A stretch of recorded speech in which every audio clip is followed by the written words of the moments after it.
people, there are probably better things to do with one's time. But Roger says there are other people besides him who care about what he's doing. The thousands of people, and I don't exaggerate, the thousands of people that call every day and say, hey, Roger, do it. That's all right. They're the ones that really care besides myself, whom I've already said I really enjoy breaking world records. With just a few hours to go before he breaks the world sleeplessness record, Roger Guy English is doing just about anything to keep the old eyeballs open. Who knows, at this rate, he may qualify for 2 headings in the Guinness Book of World Records: sleeplessness and the world's first certified zombie. I'm Kathy Clark, TV8 Action News on University Avenue.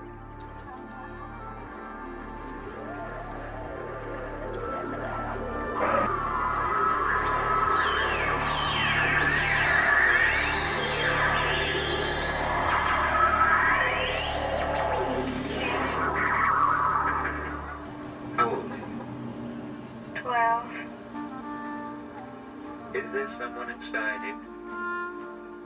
Sometimes. I never felt crazy or weird or whatever. I knew I was off the wall, to say the least, but I didn't like being called weird or crazy or whatever. He could come at you and you look at him initially and you're like, okay, I've never seen anyone like this before.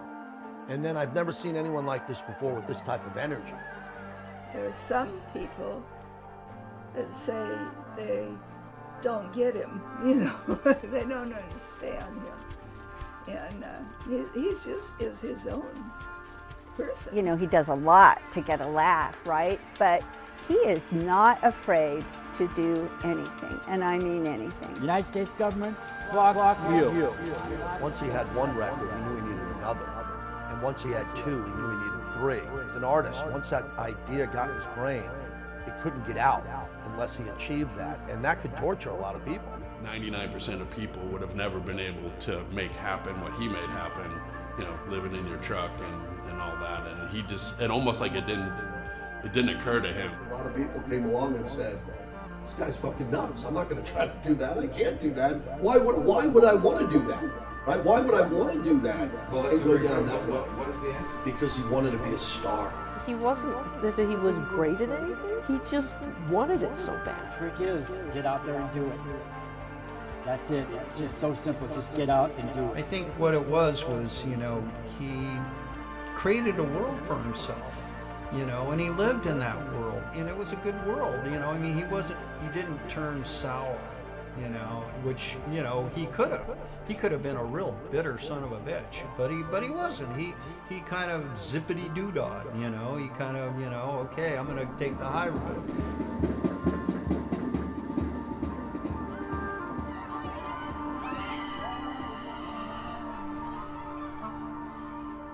You take him with a bit of a grain of salt, you know. They'll be there kind of going, yeah, but did you? You know, did you really swim the Mississippi River or stay awake for however many days? Or did the twist? That was one of them, I think.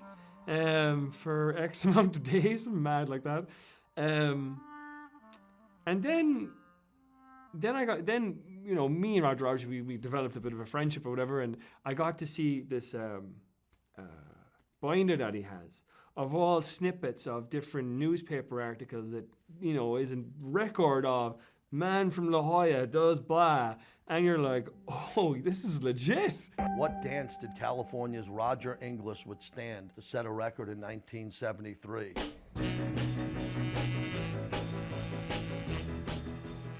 Come on, baby. He walked to Canada. He once walked from San Diego to Vancouver, right? And like, who would do that, even if you're in great shape? Oh my God. Stayed awake for 12 days. I actually stayed awake for 12 days, 5 hours and 15 minutes. I'm pleased to confirm that your time of 102 hours, 28 minutes and 37 seconds beats the existing record by 102 hours for non-stop twisting and constitutes a new world record.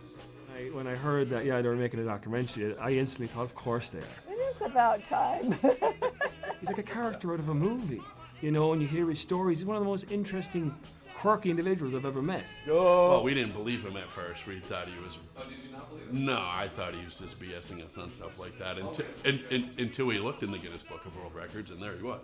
And we're like, oh, this guy's for real. I remember hearing him on some radio station, or somebody told me And then he said, yeah, he told jokes for 5 hours, 3 hours, whatever it was, and not one person laughed. Set a world record for the longest amount of time continuously telling jokes, 5 hours and 15 minutes. I just picked up the paper and I said, I can't believe this. He actually set a record for kissing the most girls in 24 hours. Then he started telling me, did you hear about my other new record? I said. And I said, what new record? We broke the world's record this morning at 4 a.m. and I lasted 28 minutes after that, and then I collapsed. And just coming up with the concepts and the idea and then have to train mentally to do it and then pull it off and then beat your body down and your mind down to get through that record. I mean, I don't know what that's like. I mean, that's a rare person. That's less than 0.001% of people around the world who can do that, and he did it multiple times. It's commendable that he's still above ground, you know? I mean, really, because he's been in so many escapades. He's trying to break a 282-hour and 55-minute record set in 1968. He'll have done that if he stays awake until 5:36 a.m. tomorrow, just to get his name in the 1975 Guinness Book of World Records 4 times. Pretty much all of the 70s, I don't think there was a month or two that went by for a while there that you didn't hear something about Roger. We're going to leave San Diego and go to Minneapolis, where I'll jump in the Mississippi River and swim to New Orleans, and that will be an attempt to break the world's longest swim record.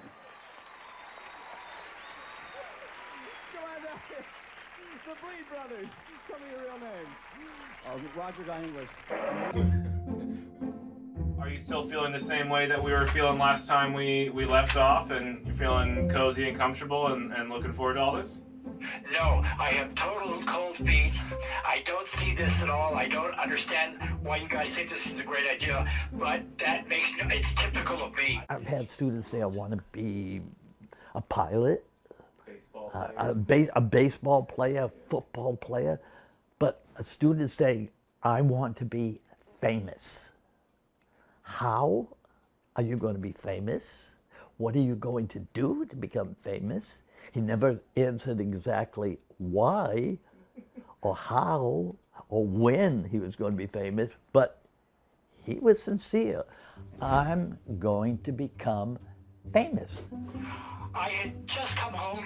I had gone down to Belmont Park in Mission Beach to see a guy on a roller coaster. He was attempting to set the world's record for riding a roller coaster continuously. And he had, which I thought was kind of silly, but me and my friends went down there to visit him. Step right up and see the amazing roller coaster rider guy. I was surprised. There was thousands of people there to check this out down at Belmont Park. Thousands of people and all the press and all the excitement. And I thought, Jesus Christ, I like that.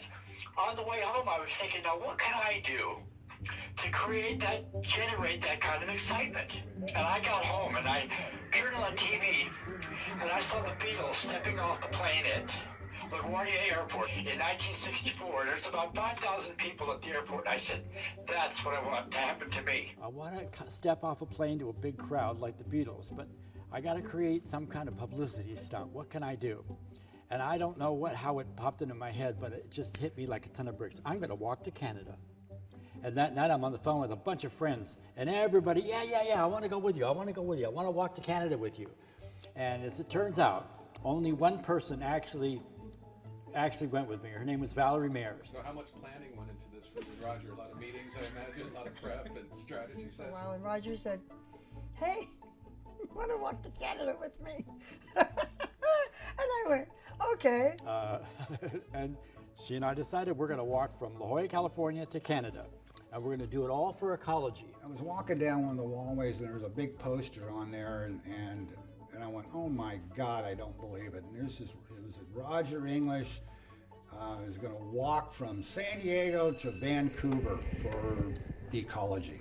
So we go down to the Beach and Tennis Club, which by the way was totally pissed that I announced that we're starting our Canada walk in front of the Beach and Tennis Club, but it's a public beach, I really didn't care.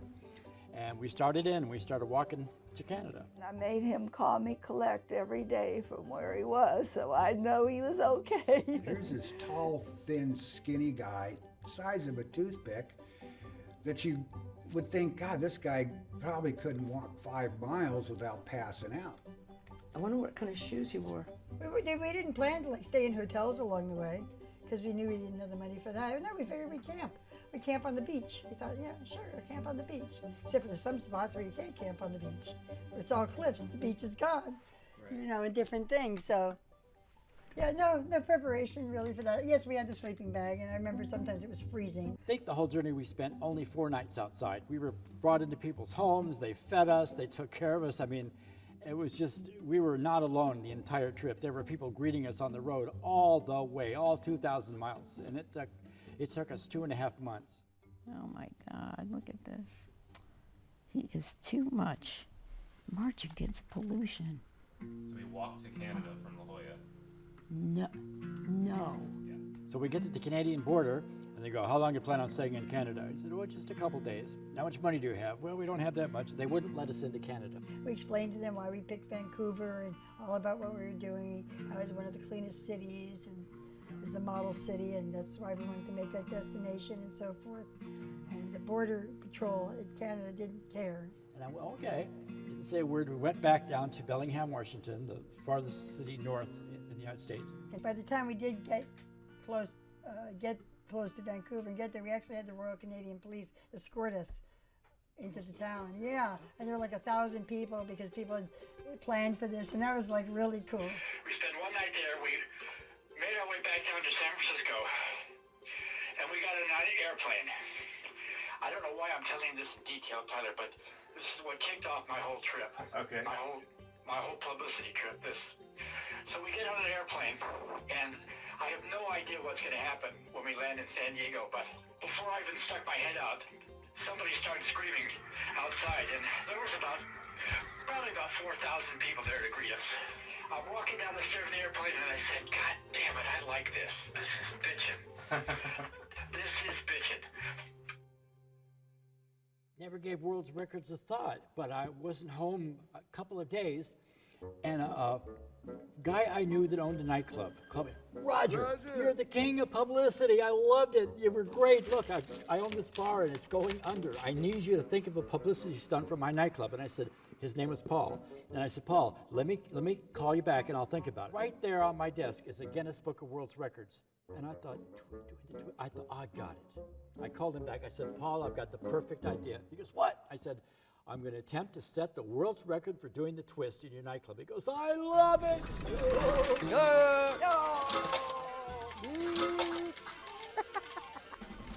Here it is, Wednesday, 5:45. The club is packed. There's a line around the block to get in. There's press from all over California. I cannot believe it.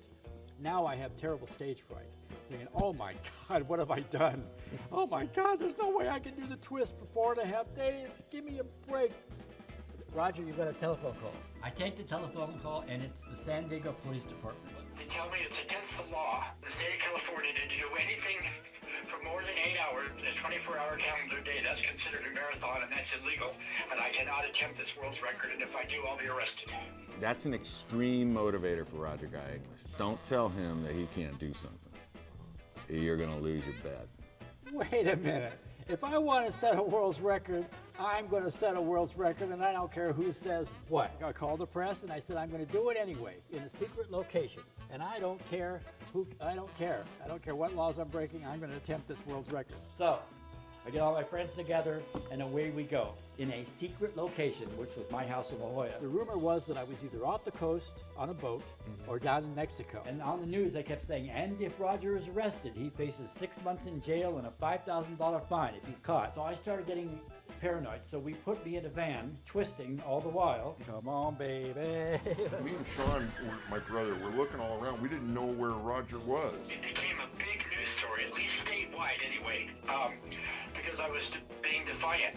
And I eventually set that world's record. So he did it. That idiot went ahead and danced for like 100 hours or something outrageous like that. 128 hours, 28 minutes and 37 seconds. We broke the world's record this morning at 4 a.m. And when I say we, I'm talking about the 3 people that stayed up with me the whole 5 days. They stayed up constantly with me to keep me awake, to keep me entertained, to keep me going, to keep me enthused.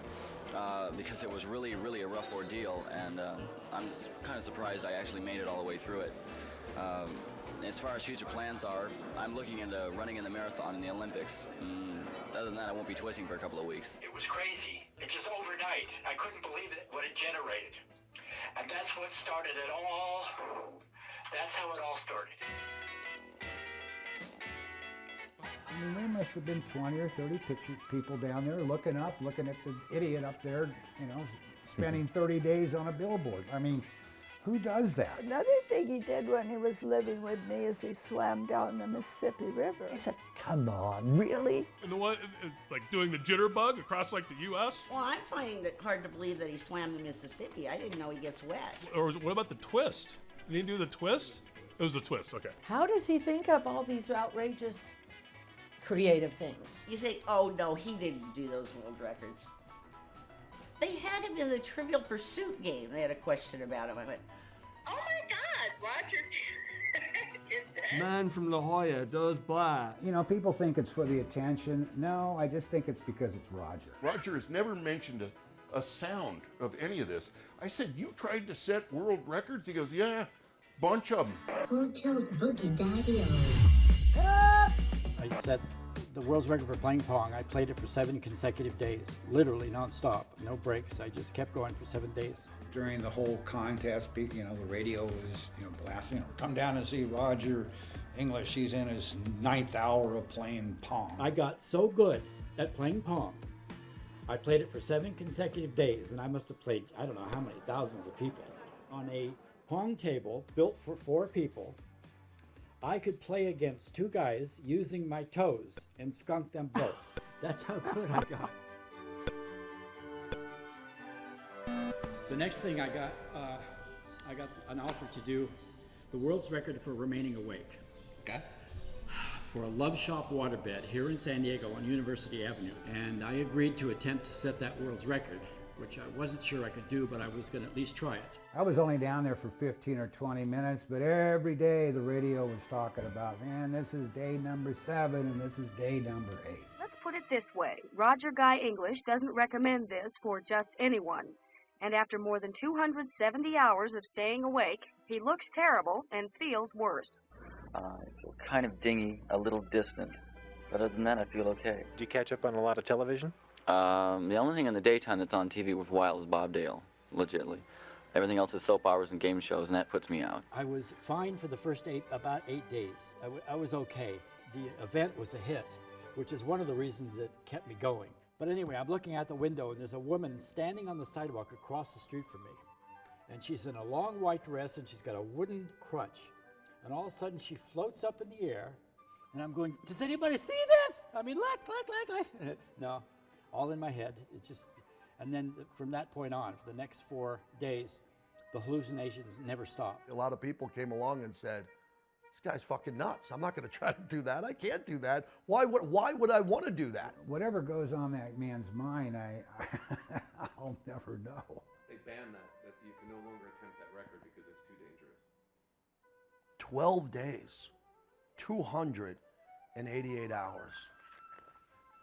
I actually did it. I actually stayed awake for 12 days, 5 hours and 15 minutes. He said, yeah. He said, I have set another Guinness's World's Record. And I said, Roger, you are becoming famous. This is incredible.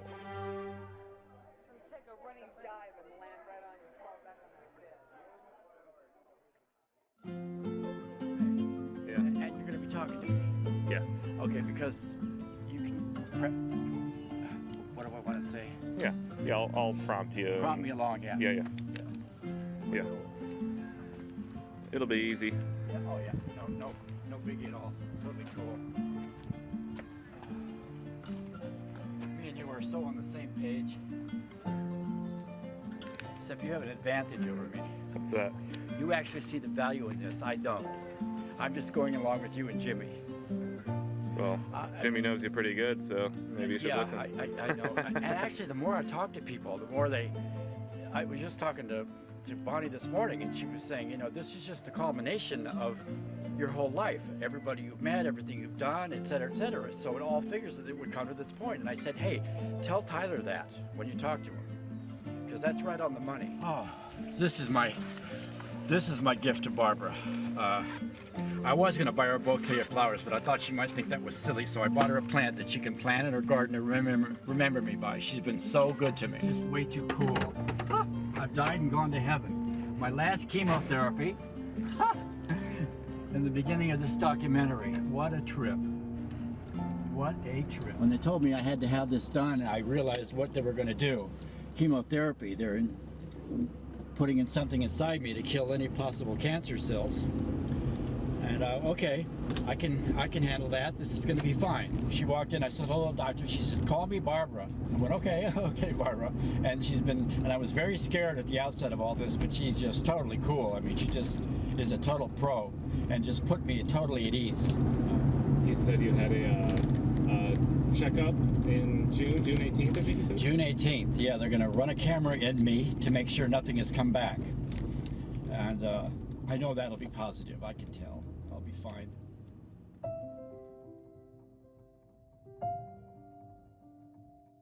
What did you think when you heard we were doing this documentary? What was your first reaction? About time. Yeah, I was glad for him because he, you know, he's a work of art in his own right. And, you know, there's many works of art that never get, you know, enjoyed or, you know, exposed. And I'm really glad you guys are doing this because he, you know, he's put his ass out there, you know. Roger's definitely put his ass out there, and he deserves something good, you know. Okay, finish this sentence without using your name. And take it seriously. I am.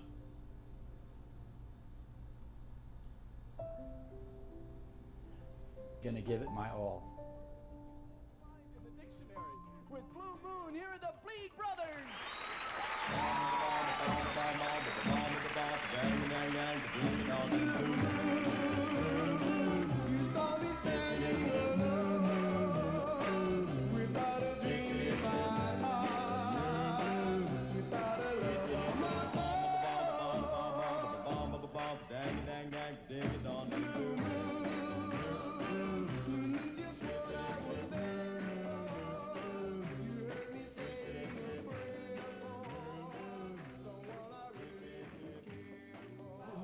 Who is this guy? You know, and so Jim, you know, told me more, and I was like, wow. And then what really got interesting is Jim said, wait till you see some of his movies. Like The Exorcist went to La Jolla. The Exorcist goes La Jolla. Yeah, so I saw it, Roger. And now look, Roger's very, very artistic, and he knows how to do this stuff. The quality, though.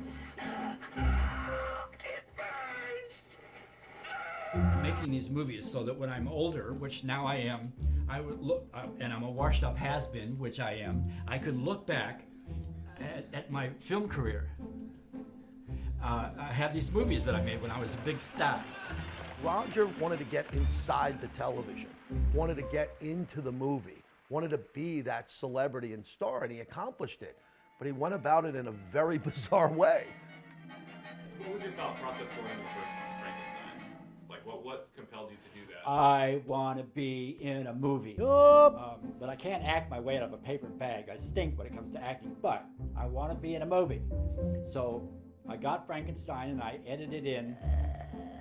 They cut the rope, but I fall to the ground and I'm laying there. Well, I figured out a way to edit videotape so I could edit myself into what had once been a Frankenstein movie.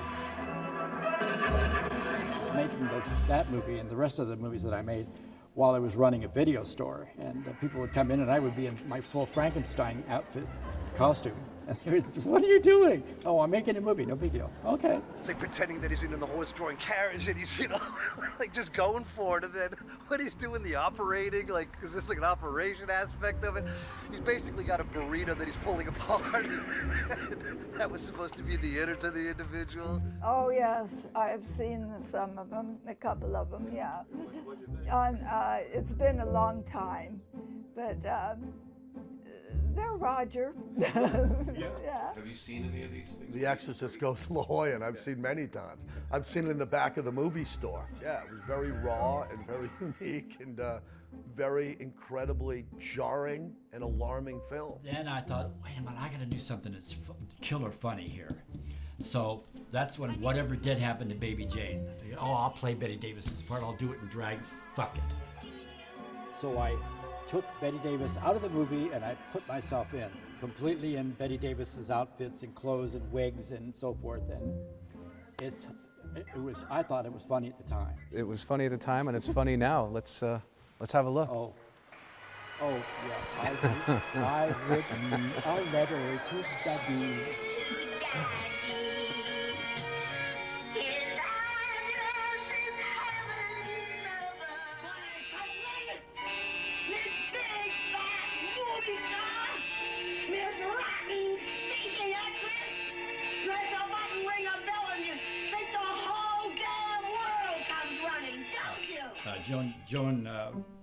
Joan Crawford would not like it, but Betty Davis would love it. Yeah, he did 4 of these fucking movies. I mean, I don't know if you can call them movies, projects, right? Where he's doing the makeup, the costumes, the cinematography, the editing. You know, I mean, the pea soup for The Exorcist. I mean, it just, who does that? You know, but yet here we are talking about it all those years later. The commitment is unwavering. You're really in the part. It's been in my head my whole life. I've always wanted to be in movies. Unfortunately, you have to have masses amount of talent and masses amount of ambition. And I have the ambition, but I don't know about the talent department. Mr. Mission Beach is all about, muscular, masculine men. And Roger being 6 feet tall plus and skinny as a rail, he shows up in a Speedo, white as a sheet, and just shocked the crowd. Any subject, at a drop of a hat, he will give you a joke. Give me a little check 1, 2, Roger. Testes, 1, 2, 3, testes. What do you think that was about? I have no idea. I don't know why. I have an inferiority complex, and not a very good one at that. He never was seriously down. He was never a bummer. Always pretty upbeat. It was always going to be entertaining. He was always the center of attention. He always made himself the center of attention. Angel baby, my angel baby. If you were down, he boosted you up. You didn't have a choice. I mean, you just didn't, he was infectious. Never forget it. He was standing behind the DJ booth and he was pointing to numerous people saying, "You're cool, you're cool." I mean, he was encouraging everybody to dance and have a great time. He was over here one time after we bought the house. I think my son was maybe 2, my daughter was 5. They thought he was just another big kid.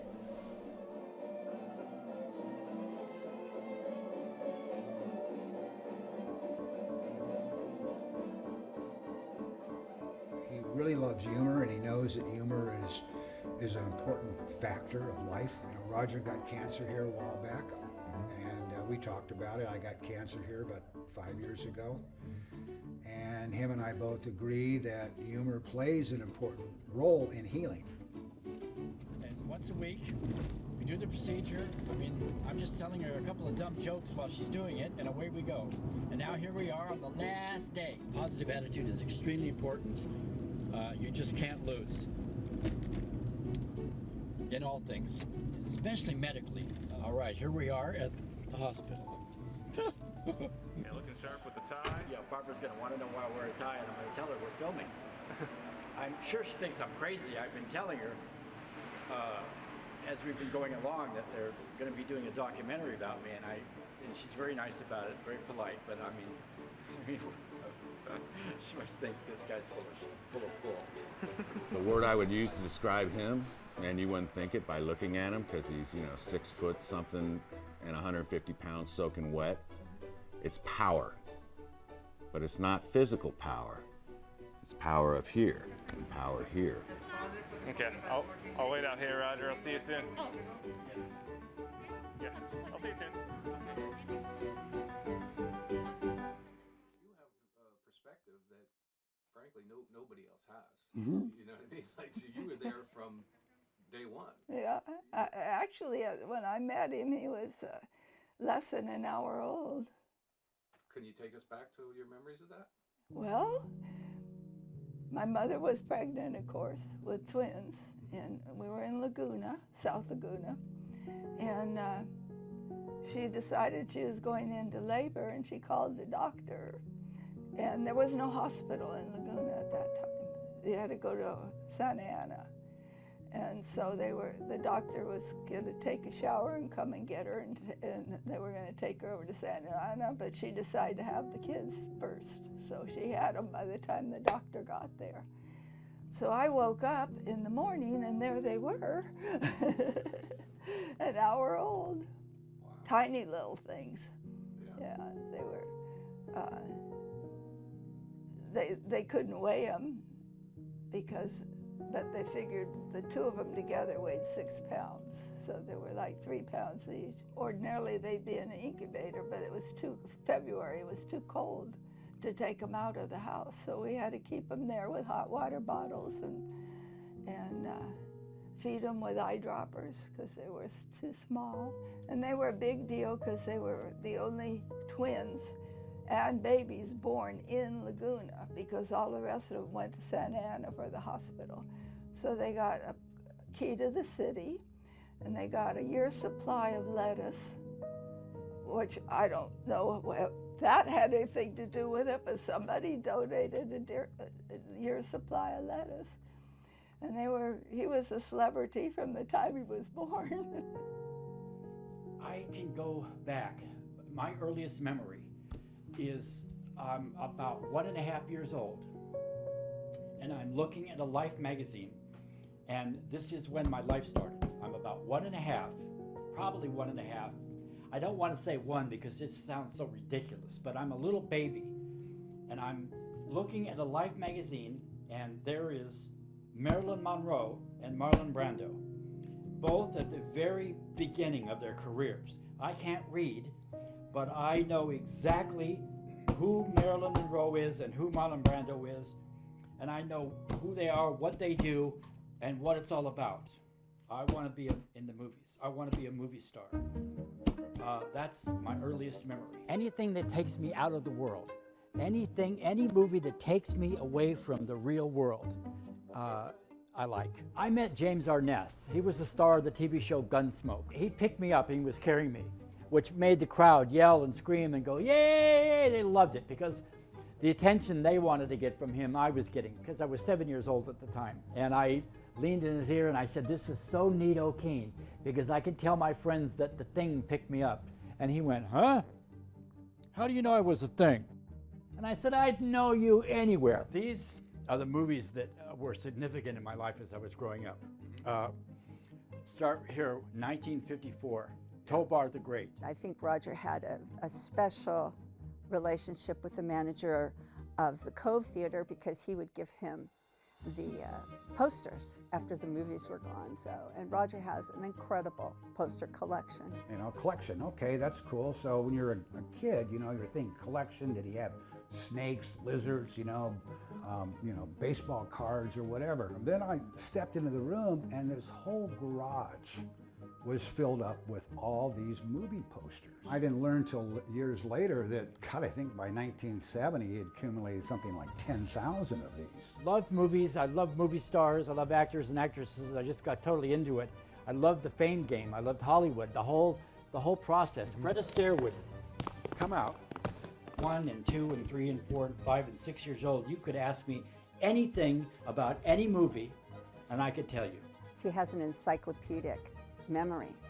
You can name the movie, he can give you the cast. It was there. It's almost like I was reincarnated from an old movie producer or something. It was just strange. The director who starred it, who co-starred, what award it was up for, what year it was made, the whole thing. It's insane for any year. It's bananas. Wherever we go, whatever we're doing, people would say, okay, if you have such a great memory, what year did blah, blah, blah come out? 1958. Oh, you do know that, okay. One night I got invited to an after-hours party, And the guy said, come on, you gotta come. You'll be a special guest. I said, I'll be there. Let me close the booth and I'll be there. Okay, so the guy opens the door.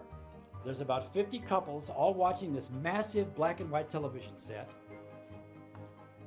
The guy says, here he is, ladies and gentlemen, the world's greatest authority on movies. Roger, what is the name of this movie? And I look in, all these people look at me. Okay, what's the name of the movie? And I go, yeah, so I don't dazzle you. And they all go in unison, oh, yeah. And they all turn back to watch the movie. Marla gets in the car and gives this guy a dirty look, and he looks at her and says, yeah, so I don't dazzle you. And all these people in this house go, what the fuck? Ask him any question about any movie, any actor, any year, any time, anywhere, he can give you the answer. CinemaScope hurls you into the year 2005-08. Robert Wagner pushing Joanne Woodward off a 30-story building. When the seat pods started opening, one of the tentacles crashes through the window and scares this lady who's screaming and running. The monster tears down the Golden Gate Bridge, going up in balloons to the very threshold of space. Robots from Venus taking over the city. B-movie, definitely B-movie. This is Roger Corman. The Cyclops and the dragon and the little genie. Everybody on the planet is dying from radiation. The seats were wired up and you get an electric jolt at the base of your spine. A skeleton would come flying across the audience in the theater, which freaked out everybody. Everybody loved it. Oh, there's Marilyn Monroe again. Don't bother to knock. She's so good.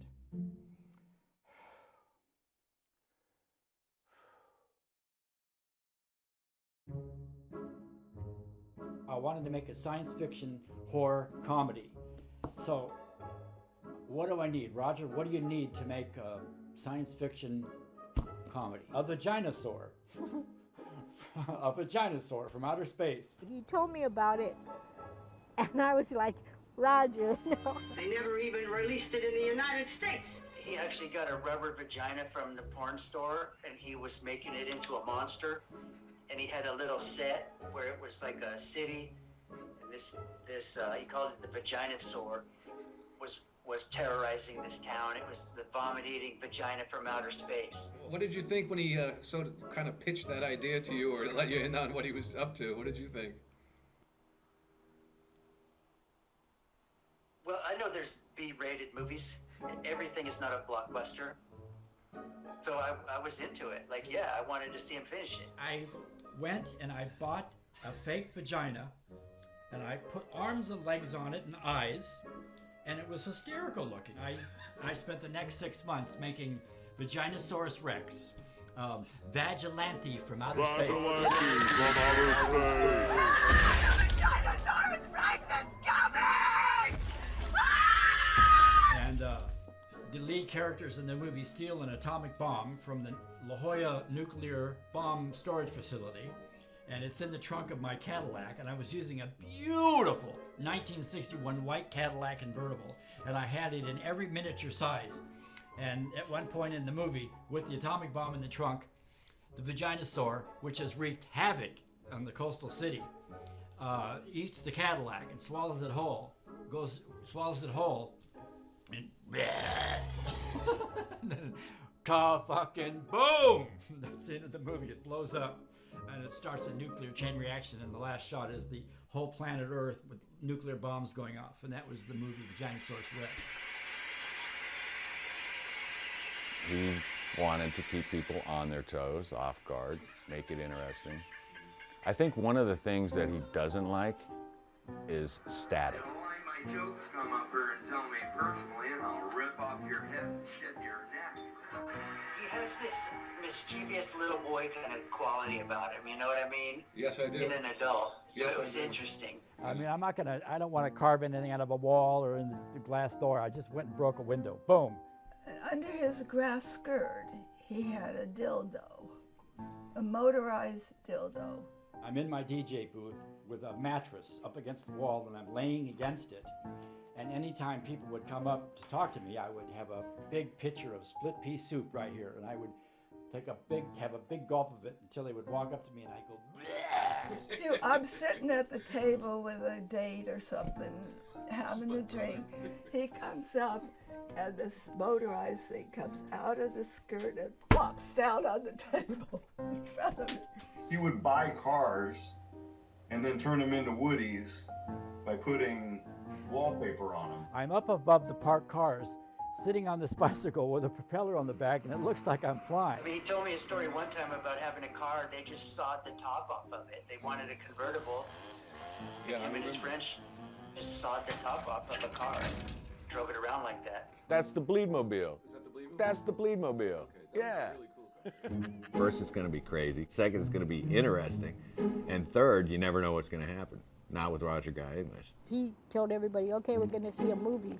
Everybody got at the hostel, got into the common room. We all had popcorn. We were all ready to see a movie. And then it goes, dun dun dun dun dun, dun, you know, and it shows his logo like that. And then after that, they had like the logo of Paramount, and then of United, and then of all the ones. That's all it was. The movie never began.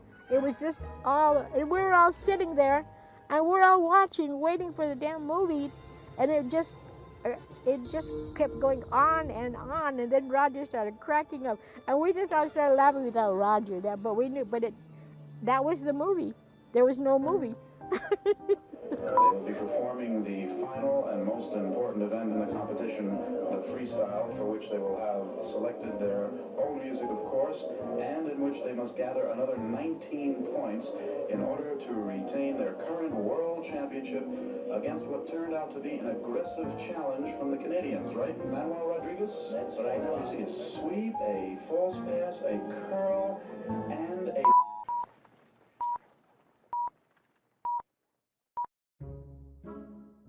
That get together at that beer garden, Roger comes up and says, yeah, he introduced me, you guys, I guess, and he goes, yeah, they want you to tell the story of when you were on the tuna boat, right?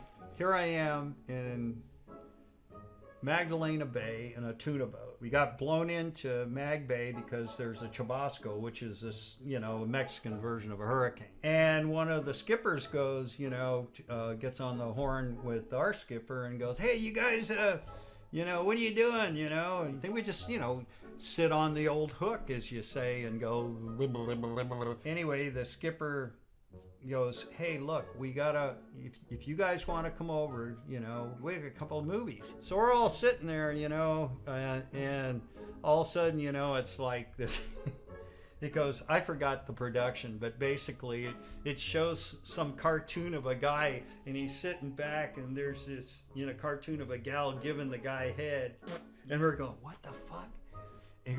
We're thinking it's, like some kind of cheesy Western, a black and white. No, it's a stag movie, right? And we're going, what the fuck? And all of a sudden, they show this guy, and he's got this, kind of like pointed hat, like Merlin, and he's got this robe on, like Merlin. You can't quite see. And then, long story short, when they finally, zero in, it's my fucking cousin Roger. And I'm just going. I did a couple of porno movies. One time in Las Vegas. Well, I was in Las Vegas working on another film, and that film company went bankrupt. And I came back to La Jolla for 3 days, and when I went back to Las Vegas, they had converted this entire studio into a massive church. And I walked in and said, what are you doing? And they said, oh, we're doing a remake of The Nun Story. And I said, no, come on, what are you really doing? And they said, we're filming porno. And I went, really? Yeah, he told me that he inadvertently ended up in 2 pornos, and his sister Rhonda's in the kitchen, and she just poked her, yeah, inadvertently, whoops. The next thing you know, he's just going away at it. God, what if my family or friends see it? Nah. Nobody I know will ever see. Yeah, I'll do it. I go, that's my cousin. There he is. I'm watching him have sex for about 30 minutes, in all these different positions, Would it surprise you to know that Roger was in more than one porno? No, I wouldn't be surprised. I thought he'd be in more than 10. Does it surprise me? Nah, nothing with that fella surprises me anymore, anything. I'd just like to know his porno title name. If you had to give Roger Guy English a stage name for his pornography career, what would you Oh my God. Oh, what would you call him? Like, I don't know, Byron Bristle or something. Oh, Daddy-o. Daddy-o. Yes. Do you have a copy of that? No, but it's called. We should look it up. It's called. Part of me was curious, but I did, and I might have asked him about it, but he was like, "Oh, no." Yeah, you know, he was kind of vague about the specifics of like what they were called and stuff like that. I saw him about a year or so later, and I mentioned that to him, and he kind of, you know, not me. That was the first time I ever saw him in a movie, right? You know. Was he good? Yeah, I guess he, you know, yeah, I think he did well. Oh, but I'd love to see those. Look at that, Manuel. A 9, another 9, 2 8s, an 8 5, and a 9. Dope. It sounds silly, but I just say dope. If I was to name it, because that's like the man has so many. Like I mentioned before, when I came back, I felt like he was like a character from a movie, right? Just massively interesting. And like that, he has little catchphrases that he says, you know, like full tilt boogie, like that's a thing he says, like day to day. Dope is his thing as well, and renowned for it. And I remember, you know, our first time in the hostel, and the first week or so, and you know, you'd crack, oh, hey Roger, what's the crack? How was the farm? You know, crack a joke, and he's like, "Dope," and you kind of move along, you know, whatever. Or else you'd say something that was kind of a bit shitty, and he's like, "Dope," you know, or he just passed you in the corridor, "Dope," you know, and it got to, you know, you on a personal level, individually, you're like, what the fuck was dope? Like, what the hell was that? And then it takes about a week before you say it to somebody else in the house and go, did he just say dope, or what is this? And everyone's like, yeah, what is this? And you know, within a few weeks later, everyone's fucking saying it. You know what I mean? You crack a joke, or you know, it's like he's murdered for the like the silly slapstick jokes. You know, just silly like dad jokes, you want to call them.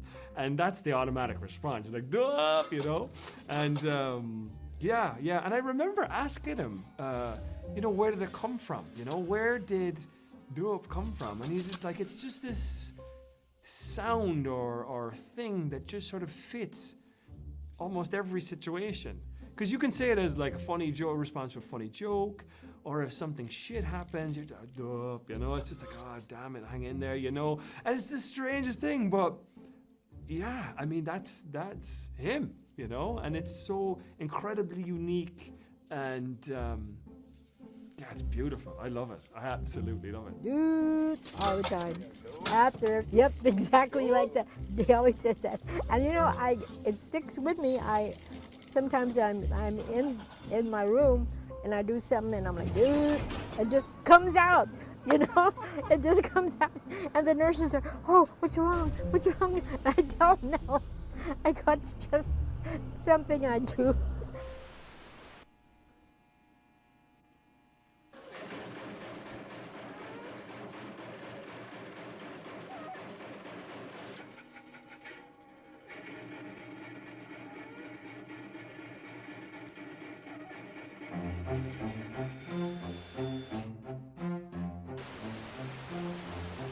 He decided to start a new world's record inside of his video store.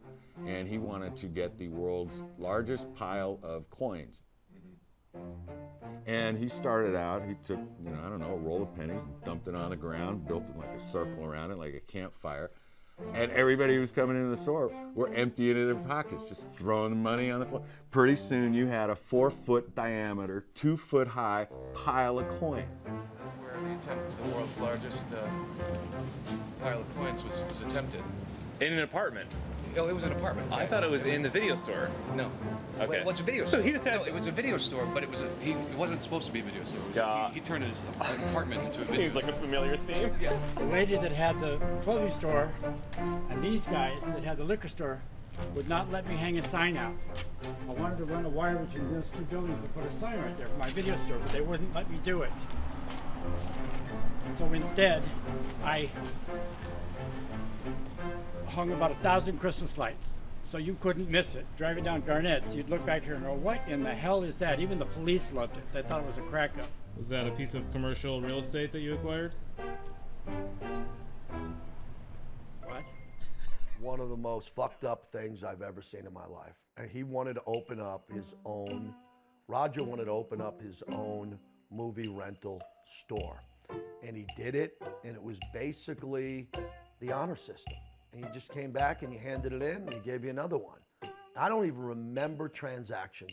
I really don't. I don't remember $1 going over that counter because we had a stage where we hung out in that store. There was no cash register in there. There was just, again, it was just random numbers. Like, I think he had to pick up his dry cleaning. He's like, yeah, $37.50.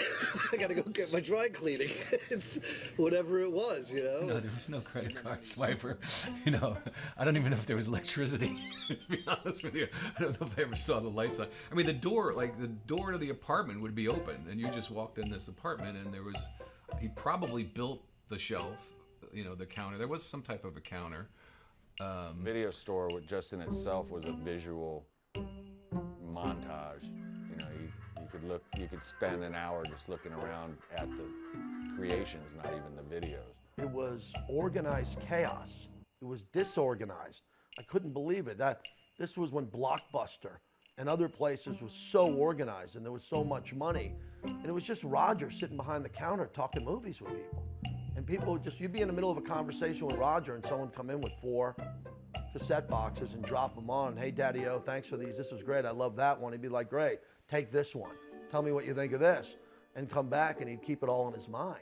Often the titles would be written in nail polish and the boxes were homemade. You know, he would cut up newspapers or magazine articles and that would be the box. And so, yeah, you knew... You know, buyer beware. I mean, I imagine there were times you could put in, you know, whatever you thought you were going to watch, and it was another movie. You know. I don't know how he was paying rent.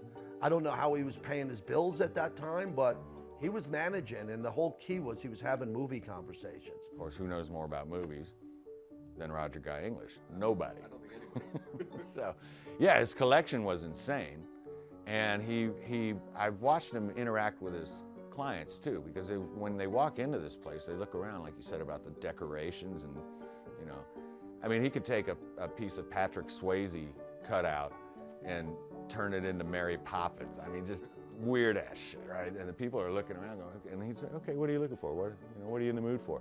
And he'd have, they maybe came in wanting to rent 1 movie.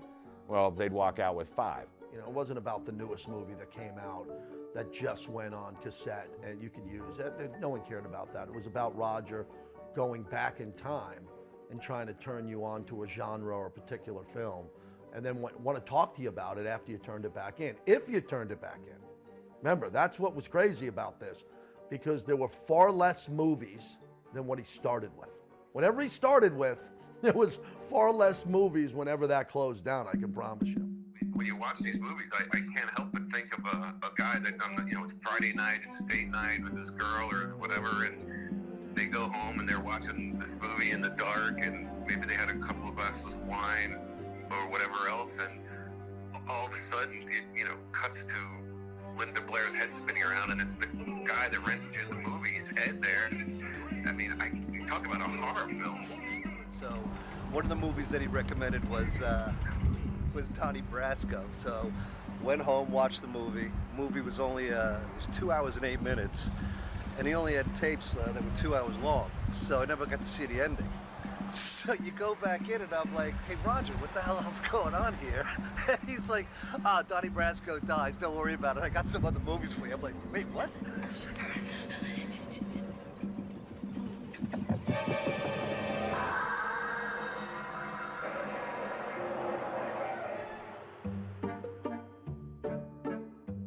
Why do I feel so good today? Why is today unlike any other day? You know why. Roger called him Ricky Retardo. I don't know what his real name is. I'm Ricky Retardo. So how do you want to be credited in the film? Go ahead with Rick Heddish, please. I like attention. It's fun, and I like shocking people sometimes. That can be fun. So you found the right partner. Nah, I definitely did. Lip sync became a phenomenon back in the early 80s. I mean, people started doing it all over. Then that show hit. People really got into it, and we were kind of like, yeah, well, we can do that, but take it another level up.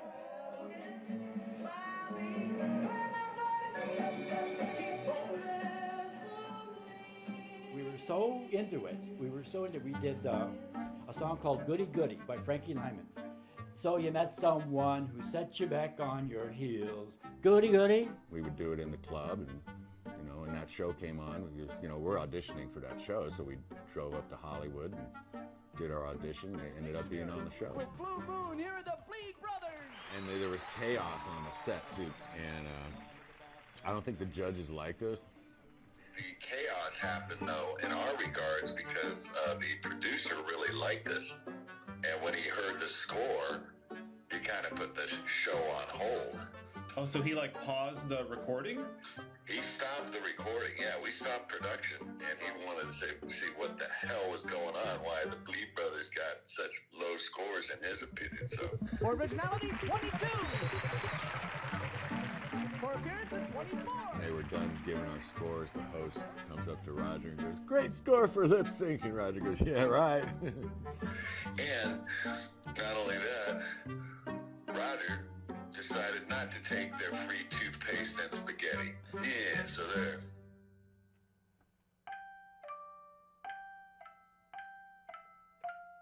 Do you think Roger was jealous of Teen Angel? Well, yeah, I think we're all jealous of Teen Angel. I mean, Teen Angel is the icon of that era. I don't know why they loved Teen Angel. He was, I cannot tell you how popular he was. He was a star. He was in parades. He used to get fan mail. Teen Angel was invited to every party that was happening in San Diego, invited special guests to nightclubs, and it was hard to keep up with. He took up all the oxygen in the room. When Teen Angel was there, you were locked on every word, every move, every dance step. You know, that's why he was paid to do appearances, because he lit up the room every time. So yeah, I think it had to be hard for Roger, you know, to see him getting all this love and all this success. And yeah, I do think there was a certain rivalry there. Is that him? For originality, 22. The character Teen Angel I performed in nightclubs, which everybody loved. That's still me underneath all that. It's still me inside there. Look at that outfit and the rips of the knees and everything.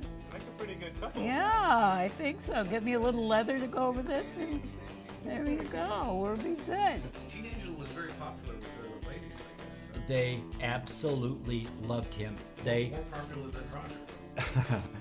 they didn't. Roger was nothing. This is the closest I ever came to actually being a famous person, but it wasn't me. That's Teen Angel. That's not me. Why do you think he did these things? Well, you go back to what he told Mr. Kilroy. He just wanted to be famous, right? That was his thing. He wanted to be known for not just one thing. He was like, how many things? And that were unique to him and unique to the world, really, more than anything. They don't fit together neatly, you know? Yeah. One thing doesn't lead to the next in an orderly fashion. They just sort of pop up. I mean, where are you going to put a bicycle with a sail fucking on it? Where does that fit in? How you know? Right now I'm working on an invention. I just popped in my head today, a sail bike. How about a bicycle with a sail on it? I don't know if it would work on a conventional bicycle, but I'm going to try it on my high-rise. You can kind of watch me put it together here.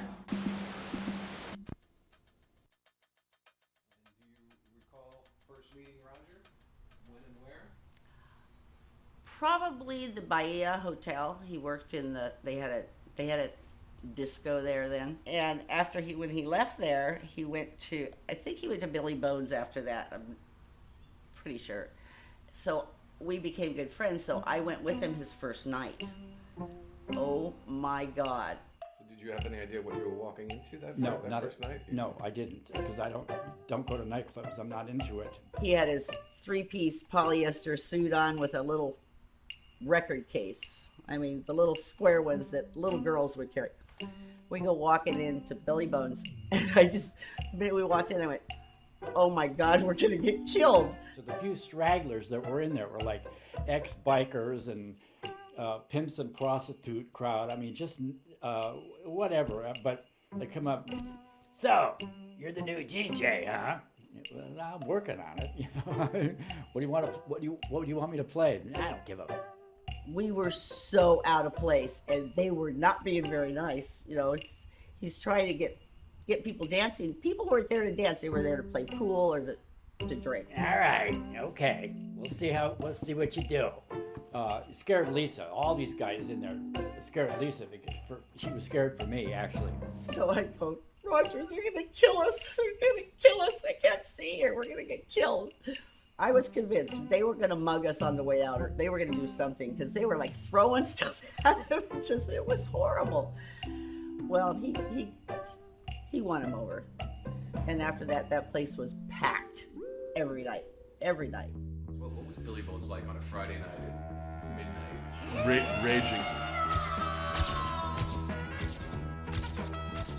This place was a down and dirty bar with great music that you went to drink and have a good time. There was no fucking around once you got into this place. You got into this place, you had to have your A game. There was a high level of energy. And I remember coming out of there just dripping wet. God, that was fun. And all these people that didn't know each other, we all were kissing each other and everything. It was that fun of a party. There was sex, certainly. That was possible. And by the time midnight came around, people were just best friends who didn't even know each other. I mean, seriously, the way you could pick music to move people to, just lose their minds. I just remember being fascinated by him in that DJ booth because it reminded me of college. In college, there were DJ booths, and that DJ would be there by himself with the headset on, playing. But Roger was different because he was animated. He was part of the show. He would be flying over one place to another place, hit the spinning wheel on this disc, and this vinyl moving as fast as lightning, speed of lightning. Yeah, he was definitely on. When the DJ was on, he was on. Whatever the song was, he would lean out and act out part of the song. Or you know Roger English? That guy's the coolest, most groundbreaking DJ. He was a total nut. But I wasn't really into music. He was just a fun guy. I had a massive leaf blower with a mattress up against the wall, and I'm laying against it. Big picture of split pea soup, blow up sex doll, dressed in a 50s outfit, doing a jitterbug with this party doll. Pull it up like this so her legs would fly up. Oh, Daddy, I asked him, I go, why do you have to keep changing this all the time? And Roger told me, he goes, because it gets beat up. Oh, yeah. I go, your booth gets beat up. He goes, yeah. He had hundreds of people coming up to him. He knew everybody at that point in the town, and everybody wanted a little piece of him in that DJ booth, and he'd let people in, then he'd let people out, and then two more people would go in, and he really brought you into the show. It felt like you were inside the music and you were inside the celebrity DJ booth. Yeah, I mean, we would go, once, maybe twice, usually on a Friday or a Saturday night. We were able to go home and, we were able to leave, and we were able to go back to our normal lives. But that big blowout party was Roger's life at that time. It was, every night that he was working, there were people coming in, and it was their weekend looking to blow off steam and have the best night of their life and the best party of their life. And our guy, Roger English, was the master of ceremonies. He was night after night after night after night. He had to bring it up to that level and give his all, and that had to be taxing, physically and mentally and emotionally. It had to be draining. How many years were you DJing at Billy Bones? The 80s. All the 80s. Entire decade. I didn't know he was there for 10 years, but that's a really big burnout business.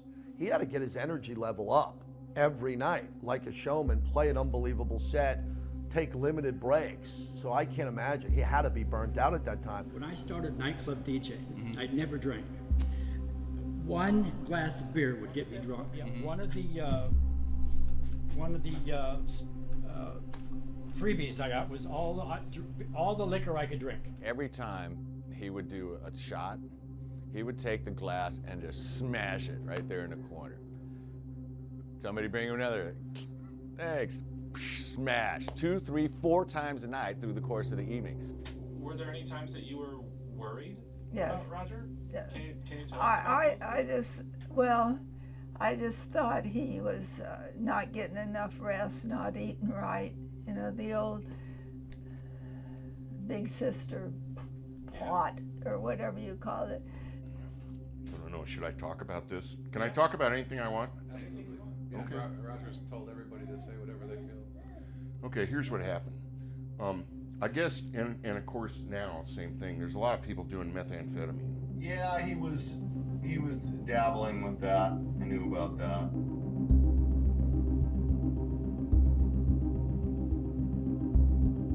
I was at a party. Now, I want to say right out, I do not recommend this for anybody. I do not recommend this for anybody. From the moment I was born, I was slightly off kilter, just slightly off kilter. And I don't know how to explain it any better than that, but I was just slightly off kilter. Now, I dealt with it, I worked with it, I adjusted to it, etc. But it's slightly off kilter, slightly paranoid, slightly unsure of myself, just slightly off kilter. And then I'm about 30 years old and I'm at a party and somebody says, hey, do you want to do a line of crystal? And I said, sure, why not? So I did a line of crystal and boom, for the first time in my entire life, I was right on the money. Focused, solid as a rock. I went, oh my God, I found my drug of choice. Yeah, that was a very uncomfortable time because you could tell he was on it. He was on it. You know, you could tell he was into it. You know, that was a big part of his life in the van and being on it. And I remember being concerned about it with him, but, you know, yeah. I don't know how he got off of that stuff, but he did not look good. And I don't know if you've seen people that are very into those kind of drugs, but they start looking bad. So, I honestly don't remember you. Sure. So, were you like partying like the rest of us? I mean, we were kind of doing anything and everything. No, I was. As far as smoking and drinking and drugs, and were you in that kind of scene with us? I wouldn't have been, you know, doing all that stuff with y'all, but it sounds like you guys were. Okay. Sounds like the party was going pretty good at that point, 24/7, I guess. Yeah, and that was kind of what made everything he did seem normal. We didn't realize that he was living in his truck behind Billy Bones, and there was 5 or 6 extension cords all plugged together to run power from the bar out to his truck so he could have power. I remember going there and seeing him and, you know, hanging out there and stuff, you know, partying with him. And everything Roger had was in there. And he used to sleep in there. He lived there, you know. Well, I spoke with Roger. Oh, good. And I'm like, what do you want me to talk about or not talk about, you know, because there was a lot of drug use. There was, living in a homemade camper behind the restaurant is not necessarily something to be proud of, maybe even embarrassed over. But he didn't care. He was like, you just tell what you were there, what you experienced. You know, that was a stage that he was going through in his life that I'm just happy that he survived it and came out the other side. It was a big impact on a lot of people at that time in that community, and something he gravitated to, something that he was able to get out of, and it didn't define him, which I'm happy about. I don't think I showed you this yet. Oh shit. Fuck, where did you get that? Michael Gerber had that. Oh, the truck. Yeah. Jeez. And that's that one. Yeah, right there. Right there. We haven't really touched on the jail or prison stuff with Roger at all yet. The last place I wanted to be is in jail. And I didn't deserve to be in jail. And I will never, ever forgive the city of San Diego for putting me in jail. Period. I will never forgive and never forget because it was completely unnecessary. Nevertheless, here I am in jail. I never knew he was in jail until after he got out. Rick did. Okay. And Rick got him, I learned this afterwards, Rick got him transferred to a different place because he was getting beat up so much in the jail that he was in and all. From the moment I got into jail, it was for 2.5 months for possession of a couple of marijuana joints and a line of methamphetamine. When I got to jail, I turned off my switch. Boom. I'm not going to be bummed. I'm not going to be sad. I'm not going to be unhappy. I'm not going to moan about it. I'm not going to be sad. I'm not going to be unhappy. I'm not going to moan about it. I just turned off everything. And just, okay, here we are. You have a lot of emotional things to deal with that you don't in or probably don't in a normal family, though I don't know what a normal family is. That's why I've always tried to keep it a family here. All my life, keep my kids in a family situation. Aunt Josephine died at an early age. She was, you know, probably lived a little bit of too much of a, you know, of a consumption life. My Aunt Annie died in a mental institution. You know, my Uncle George, you know, committed suicide. He was a tuna fisherman and a motorcycle rider like my grandpa who was killed on a motorcycle. We had some wild people in our family, you know. I mean, it was like my Aunt Ida, you know, was you know, very badly abused by her husband, who was part of the Port District here in San Diego. He was a big wig, but he was also an abusive person. I mean, I think the Maltich family had a lot of abuse, and I think that this, these things set ripples in the family, you know.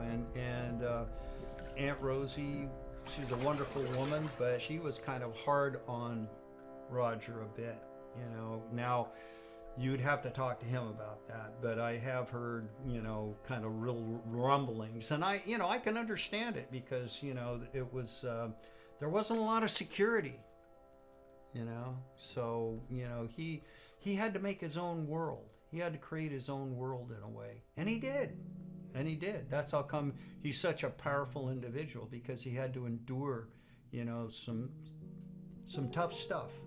When I was 3, my father ran away from home, and so they got divorced, and Mother took and moved us up to Laguna, and she married a man there that was very briefly around, and that was Romney's father. She basically raised us alone, and later on she married again, and that didn't last very long. She wasn't very good at getting married, I guess. What was her spirit like? Was she also creative? Was she constantly moving? She was very creative. She as far as making things and doing things and creating things, she was very good at that.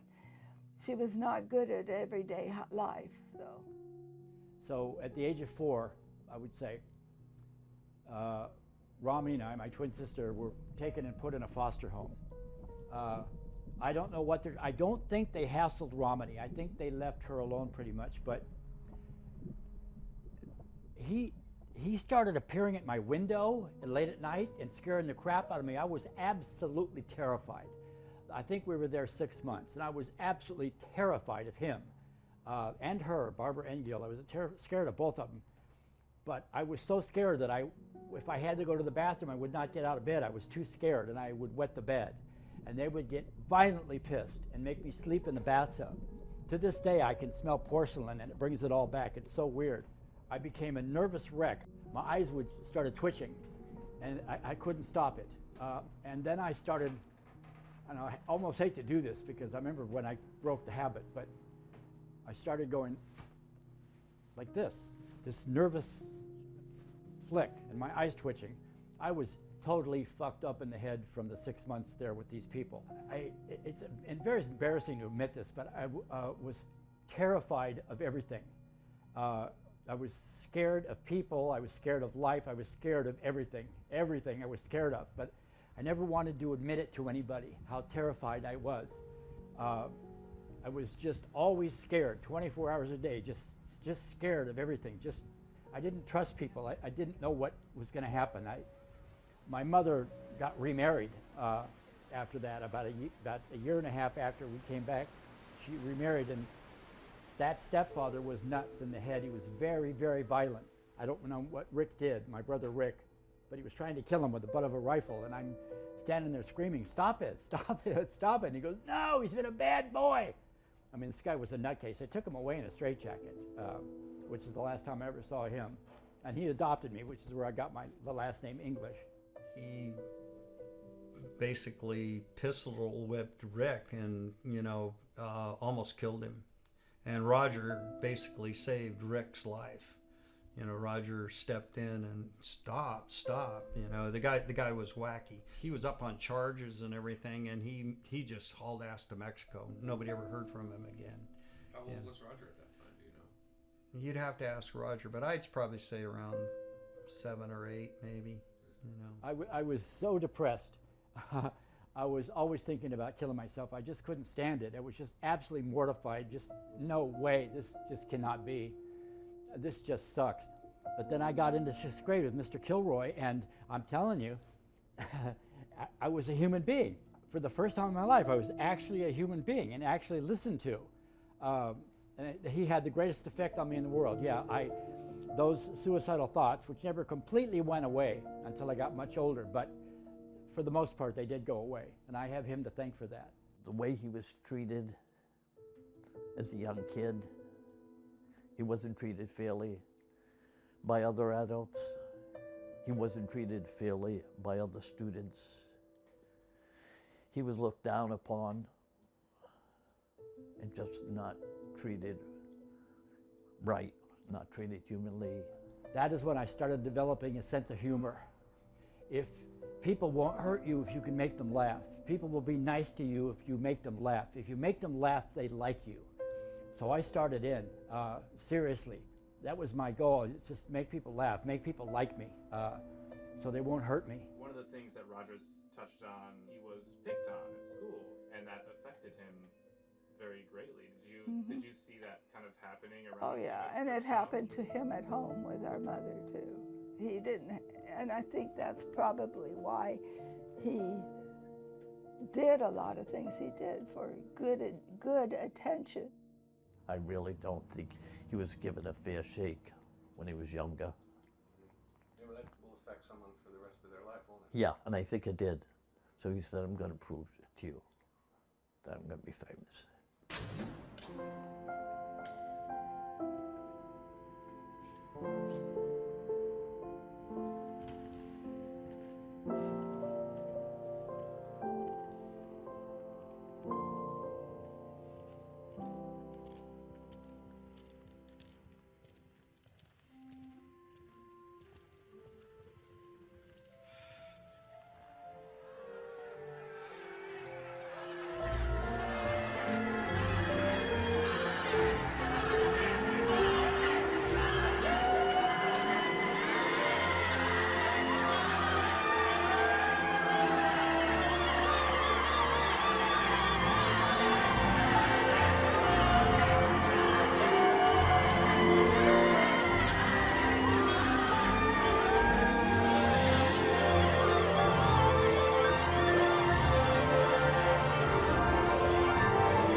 Approximately 2 years ago, I got a phone call from him. He said, Mr. Kilroy, I want to have lunch with you.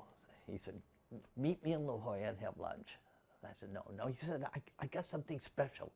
I got something really, really special that I want to show you.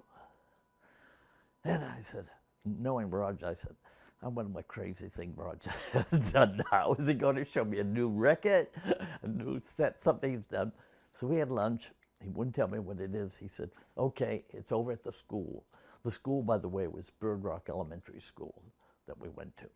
So we parked. He still wouldn't tell me. He said, okay, we're going to the school. Out in the back where the playground was, there was a wall which they had put ceramic tiles.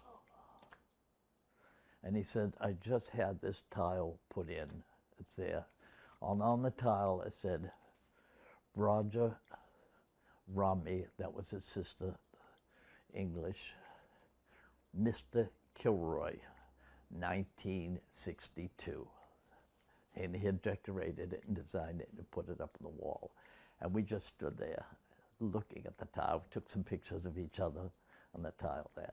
I thought this was the greatest gift he could have ever given me, this permanent memorial of our time together. We've met a lot of people in our walks of life. We love meeting people and making new friends. He was someone that first impression, you knew he was going to be a friend for life. Yeah, there's times if I was having, you know, something troubling in my life, he's like an uncle to me. I'd go to him. I know he's always got my best interests 100% at heart. If you want people to watch it, you want something that's your hook, is the Guinness. That's the start, and then you delve into all the other little neat things about Roger. And so I think maybe his most wonderful thing really is this hostel, because I think people loved that, and they loved that he loved the people, and he loved hosting, and that was pretty neat. I mean, I think he got great joy out of that. He enjoyed the hostel. I think he was the happiest at all when he was in the hostel. He's shown me some of the photographs he's done with some of his friends. That was a big part of Roger. That's something I'm really proud of, that Roger kind of transitioned into that stage of his life, because he helped a lot of people. Right on the corner of Mission Beach, like right across the way from the Belmont Park. Ideal location.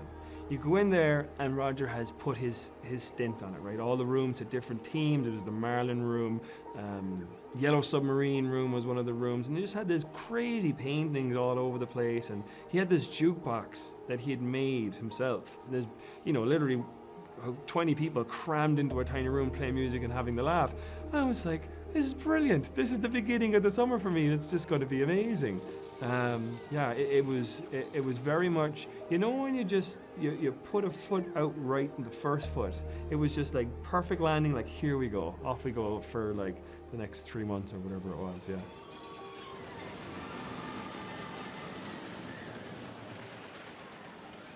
I call it the loop. The loop. If I can picture it from the start through the middle to the end, if I can picture that, I can do it. Whatever it is, if I can loop it like that, I can do it. So I call that the loop. We broke the world's record this morning at 4 a.m., and I lasted 28 minutes after that, and then I collapsed. Roger, if he thought about attempting these world records, it was over. He was going to do it.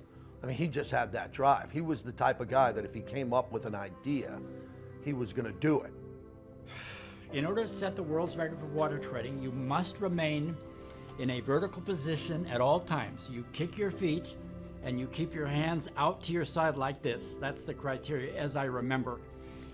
And I'm 1 minute into that world's record and I'm already tired. I'm going, oh no, what the hell? 5 minutes into that world's record, I'm going, oh my God, I can't do this. This is impossible. No way. I am now in actual physical pain and mental pain because I can't do it. But here are these, there's literally thousands of people there at this world's record, just surrounded and up and down the street. And I have this momentum going. I mean, every time I attempt to set a world's record, I've succeeded, and I had this momentum going. So here's another world's record for Roger Guy English, yay! And I'm in the pool going, oh my God. So I remember specifically going, Dick Cavett, Johnny Carson, keep going, The Tonight Show, The Tomorrow Show, keep going. And I managed to do it. And now I can't even remember how many hours it was. It was outrageous. I don't remember specifically what the world's record was, but I set the world's record by about 15 minutes. And I swam to the edge of the pool to get out, and they actually had to help me. I was so exhausted. Get out there and do it. That's it. It's just so simple. Just get out and do it. Whatever you think you want to do, but it won't work, bullshit. Go for it. Because when it does work, the reward it's infinite. When Romany died, she was my twin sister. I love her. We were very close. But when she died, she was more with me than she had ever been before. I know she's in a better place and watching out for me, and I'm sure she somehow has a hand in this documentary. I just know it. You said you had a checkup in June 18th, I think you said? June 18th, yeah, they're going to run a camera in me to make sure nothing has come back. And I know that'll be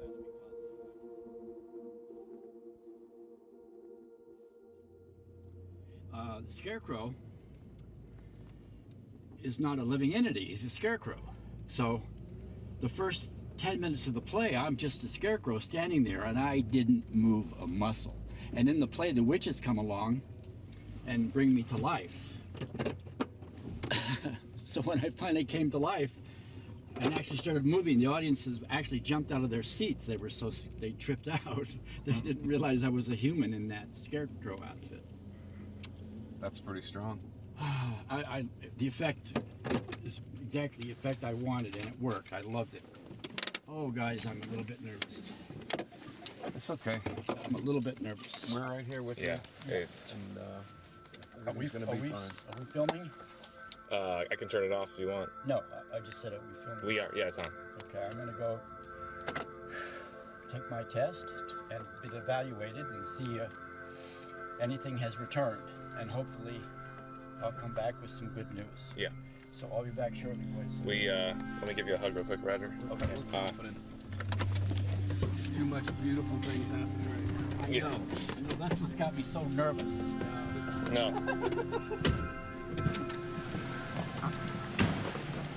I've always said for years, when I win the lottery, the very same day I'll find out I have cancer. I've always made that joke for years and years and years. So now here I am, having a movie made about me. I have to go get evaluated. It's not the energy of what's happening right now. Yeah, you're right. You're absolutely. We talked about it a lot. Absolutely, you're right. I can see it. You're absolutely right. We talked about it a lot yesterday. It's gonna be good, man. Yeah. Okay. We'll be right here. All right. I know the security guards. He's cracked down. Oh, cool. Thank you. See you in a bit, bro. Okay, guys. It's hard to prepare for what that's going to feel like, you know, and you think about relativity of time, those minutes, and they click by really slowly when you're waiting for someone to find out if they're cancer-free or not, and it was tough.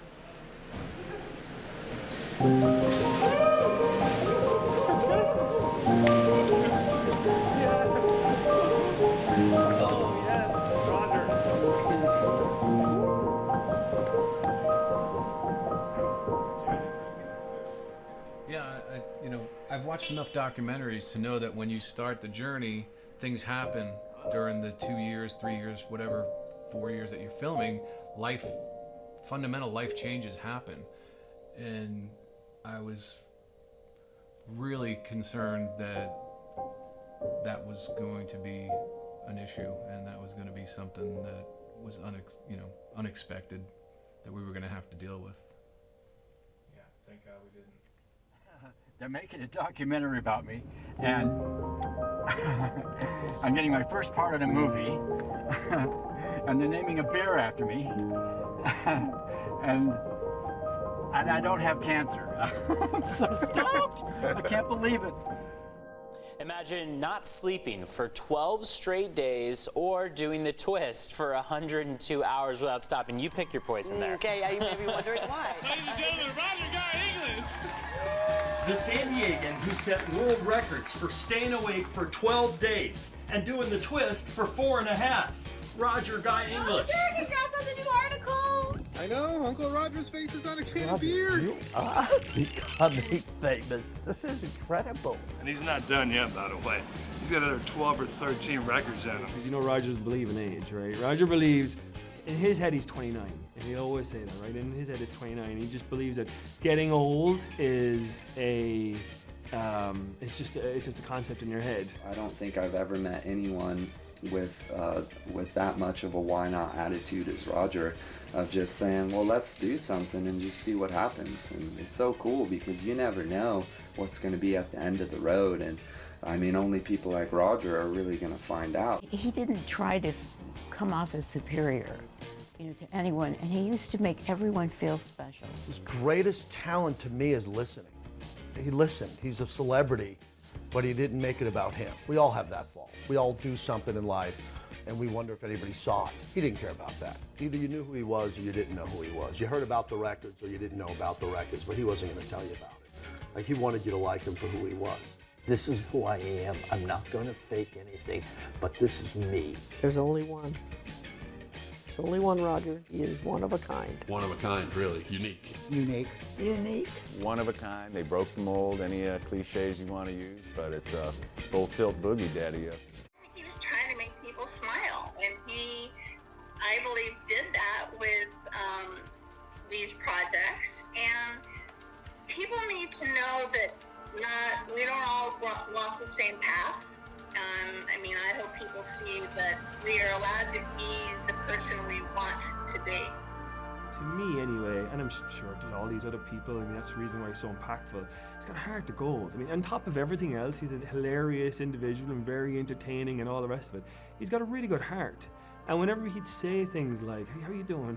he'd genuinely mean it, you know? And he had a way of bringing it out in people. You know, sometimes you'd be having a bit of a shit day and you'd have, I don't know about this, you know, and you just have a little chin waggle about it, you know?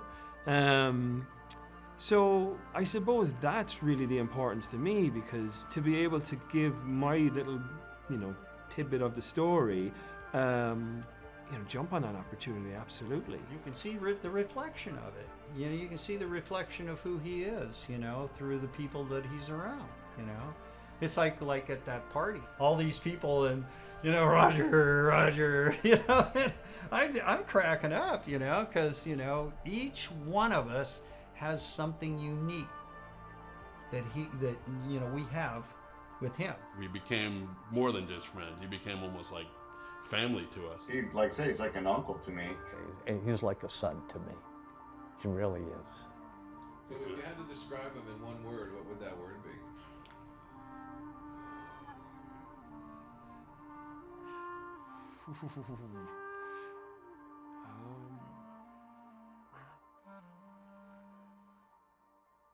One word, wow.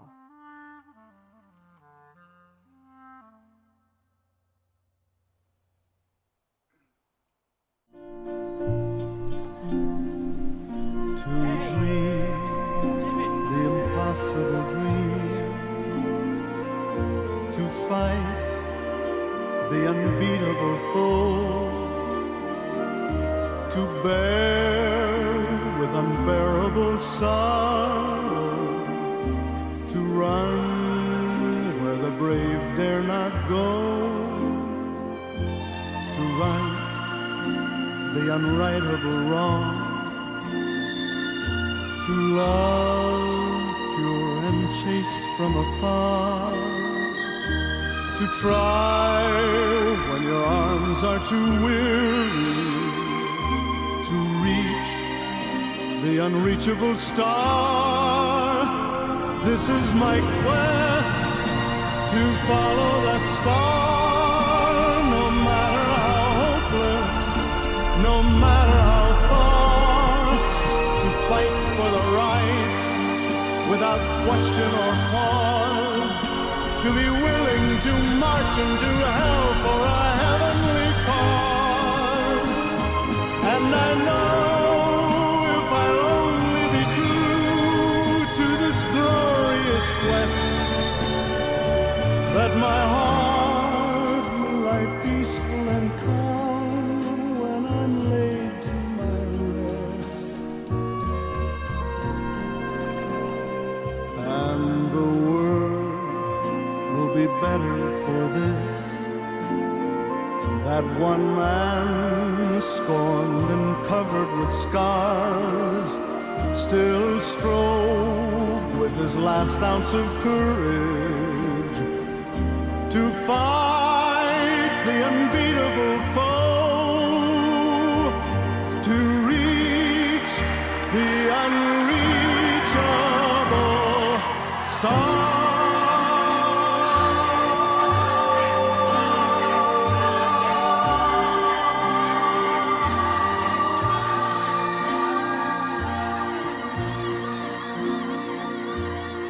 Roger, as you mentioned to me almost 60 years ago, I want to be famous. Well, you famous.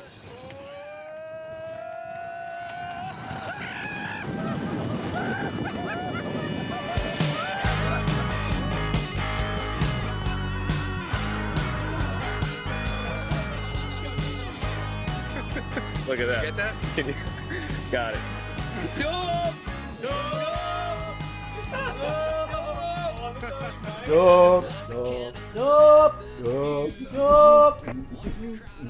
Full tilt hoodie, full tilt boogie. Full tilt, Phil. There's no film in there. Oh, what the heck are we doing here? Roger, why did we never get it on? Just put me on a twisty chair. And I can twist all night. And it was a vacation, I will admit, but I did want to be interviewed. Yeah. And hopefully Roger's going to see this and he's going to be proud of me.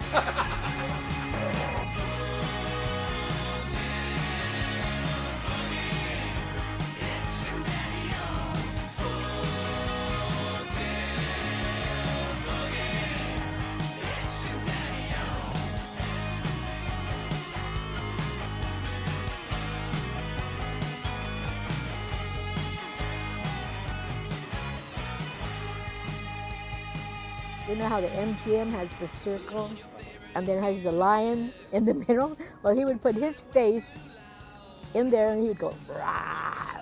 Why do I feel so good today? Why is today unlike any other day? Hey, Jackie Jack! Oh, Amber Waves! Oh, you're looking hot today. Jack, where you been, man? I've been busy. I'll introduce the film. I've already told Rachel. I said, I'll introduce the film. Can I give you a good kick if I don't like the question? Could you do one more full tilt boogie daddy-o? Full tilt boogie-o, daddy-o.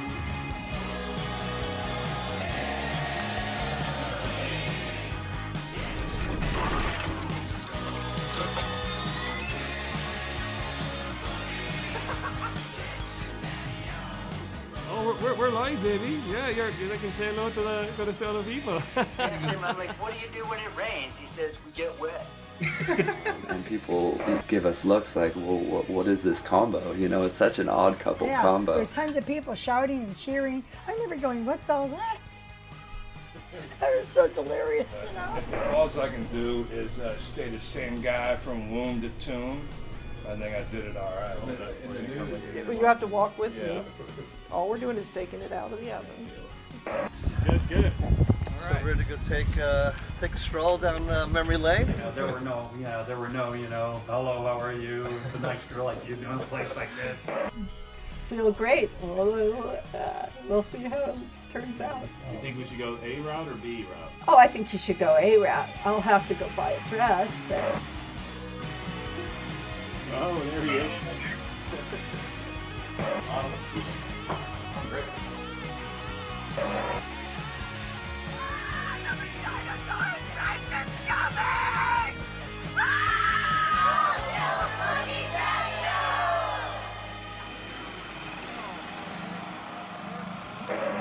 Full tilt, Phil. Full tilt.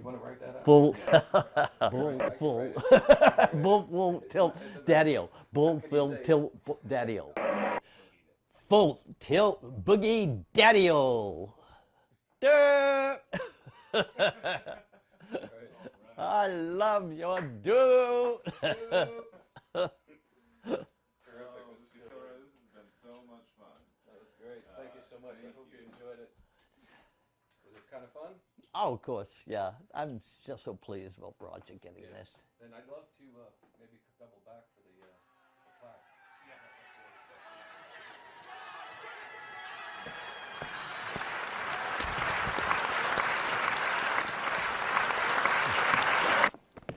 Thank you. Okay, thank you. Sit. You. Nice. Jimmy Baxter, hi buddy. Welcome. Thank you. Thank you very much. Thank you. Thanks. Thank you. They love you. Sit. Sit. How does that make you feel? Very good. Very nice. Thank you very much. Thank you. Thank you very much. That makes me feel really good. Thank you.